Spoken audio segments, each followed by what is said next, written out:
नए पुराने किसी भी गाने का म्यूजिक ट्रैक बनवाने के लिए आज ही संपर्क करें। नमस्कार दोस्तों, यह म्यूजिक ट्रैक सिर्फ डेमो के लिए YouTube पर अपलोड किया गया है।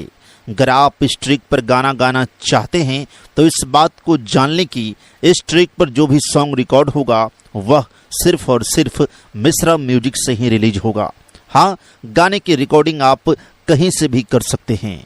रिकॉर्डिंग के बाद गाना हमें भेजना होगा, पोस्टर मेरे यहाँ बनेगा और गाना रिलीज हो जाएगा।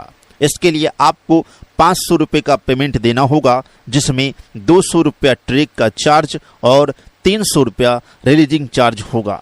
इसके अलावा अगर आपको अपने चैनल या किसी भी चैनल के लिए नए या पुराने किसी भी गाने का म्यूजिक ट्रैक बनवाना है, गाना लिखवाना है या रिकॉर्डिंग मिक्सिंग करवाना है तो आप हमसे संपर्क कर सकते हैं।